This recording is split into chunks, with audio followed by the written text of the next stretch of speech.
تراویح کا آغاز کیسے ہوا میں یہ عرض کر دوں۔ ایک بار آقا کریم صلی اللہ تعالی علیہ وسلم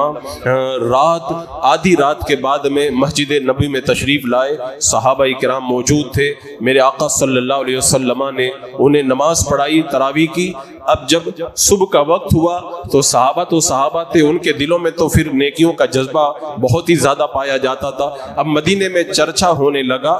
مدینے میں ذکر ہونے لگا، آج رات میں اللہ کے رسول علیہ السلام نے نماز پڑھائی تھی۔ اب دوسرے دن مسجد کے اندر بہت زیادہ لوگ جمع ہو گئے، آج بھی آقا کریم علیہ السلام ہمیں نماز پڑھائیں گے۔ اب میرے آقا علیہ السلام تشریف لائے، رات میں آپ نے صحابہ کو تراویح کی نماز پڑھائی۔ اب پھر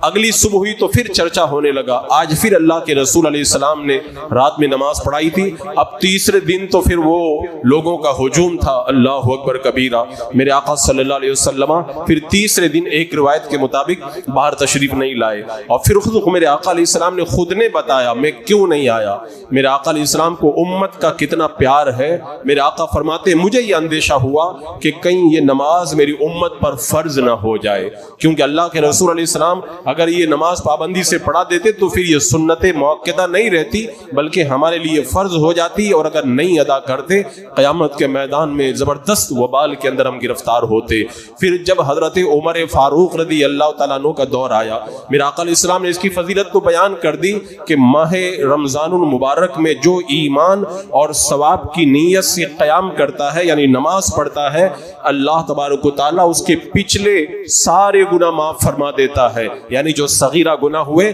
اللہ تعالیٰ ان کو معاف فرما دیتا ہے۔ جب حضرت عمر رضی اللہ تعالیٰ عنہ کا دور آیا، آپ نے ماہ رمضان المبارک میں لوگوں کو دیکھا کہ کوئی اکیلا نماز پڑھ رہا ہے، کچھ لوگ چند لوگ مل کر کے ایک امام کی اقتدا میں نماز پڑھ رہے۔ حضرت عمر نیکیوں کے اندر آگے بڑھنے والے، آپ نے کہا میرا دل یہ چاہتا ہے سارے لوگ مل کر کے ایک امام کے پیچھے نماز پڑھے۔ آپ نے حضرت عبی بن کعب رضی اللہ تعالیٰ عنہ کو کہا تم لوگوں کو نماز پڑھاؤ اور سارے لوگ ان کے پیچھے نماز پڑھے۔ اب بعد میں جب حضرت عمر کا گزر مسجد کے پاس سے ہوا اور دیکھا کہ حضرت عبی بن کعب نماز پڑھ رہے ہیں اور وہ رمضان کے مہینے میں لوگوں کا ہجوم ہے، تراویح کی نماز ادا کر رہے، حضرت عمر خوش ہو گئے اور اپنے انداز میں آپ نے کہا کیا پیاری بدعت ہے، یعنی بہت اچھا طریقہ یہ شروع ہو چکا ہے۔